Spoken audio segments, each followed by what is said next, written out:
Bismillahirrahmanirrahim. Assalamualaikum warahmatullahi wabarakatuh. Ingin mengabarkan bahwa kondisi Masjidil Aqsa sekarang sedang sangat genting sekali.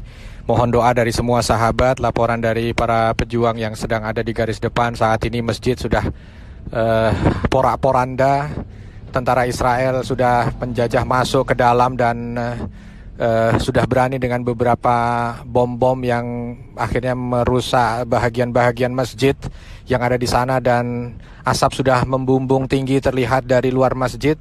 Dari atas Bukit Zaitun juga sudah terlihat banyak sekali asap yang keluar dari komplek masjid, dan banyak sekali suara-suara ambulan yang membawa korban yang keluar dari masjid karena penjajah Yahudi laknatullah sudah betul-betul membabi buta ketika mereka menembaki para mu'takifin yang ada di sana. Perlu disampaikan juga kepada para sahabat, ini bukan begitu saja terjadi, tetapi ini sudah terjadi dari awal Ramadan. Bagaimana proses ini terjadi karena mereka sudah berkeinginan betul untuk bisa mengambil alih Masjidil Aqsa. Diawali dengan awal Ramadan kemarin ketika ada beberapa orang yang masuk menyerupai atau masuk sebagai seorang menyamar sebagai seorang muslim, tapi ternyata membawa banyak senjata tajam, dan ketika tertangkap mereka menginginkan, katanya pengakuan mereka ingin membunuh orang yang sedang sholat, dan ketika ditangkap diberikan kepada pihak berwenang, tapi ternyata justru dibebaskan oleh penjajah Israel, dan itu membuat marah kaum muslimin. Tapi ternyata tidak berhenti sampai di situ. Banyak sekali di awal-awal Ramadan anak-anak kecil kaum muslimin disiksa oleh orang-orang Israel. Ketika ada wanita yang lewat komplek pemukiman Yahudi dicopot jilbabnya, sehingga akhirnya membuat kaum muslimin itu marah. Tetapi yang marah justru ditangkap oleh penjajah Israel. Terakhir kasus dari Sheikh Jarrah ketika komplek di Yerusalem atau di Yerusalem Timur yang ini adalah merupakan komplek kaum muslimin, tiba-tiba ada 1-2 keluarga yang memaksa masuk rumah kaum muslimin dikawal oleh tentara Israel ya, sehingga dibolehkan dan akhirnya mengambil alih rumah itu. Ketika satu rumah berhasil, beberapa rumah begitu. Beberapa keluarga diusir keluar, dan ketika keluar dijaga tidak boleh masuk ke dalam rumah.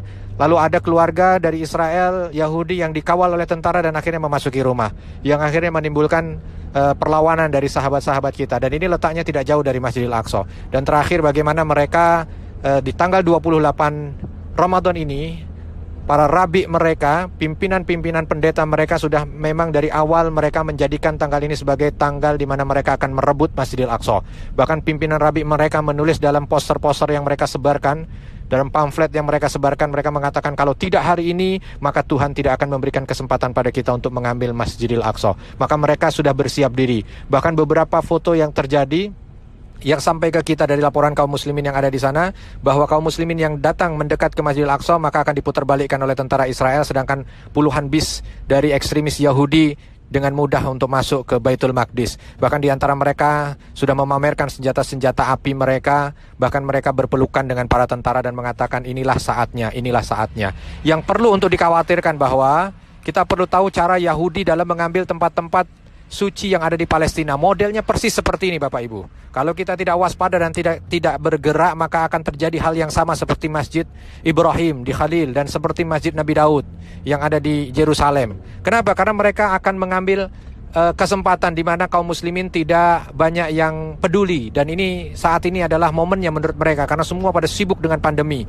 Ya, seolah mereka hanya mengurusi diri mereka, jadi ya mereka tidak akan bisa bergerak karena berkumpul pun sudah dilarang. Jadi mereka mungkin tidak akan berkumpul dan akan protes ya. Maka mereka mengambil momen ini. Yang kedua, mereka akan menguasai terlebih dahulu walaupun hanya 1 atau 2 hari. Nah, ketika 1-2 hari terkuasai dan mungkin kaum muslimin akan melawan, terjadi pertumpahan darah, mereka akan membawanya ke pengadilan. Tetapi kita tahu bahwa pengadilannya adalah penjajah.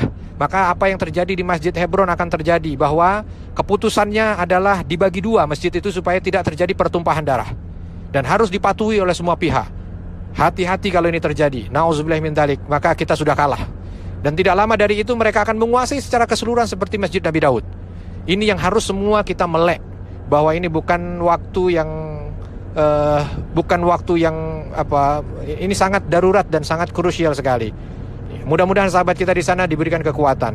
Tetapi kondisi terakhir nampaknya agak sangat berat sekali. Minimal kalau mereka bisa masuk dan menguasai, ini akan sangat buruk bagi kita.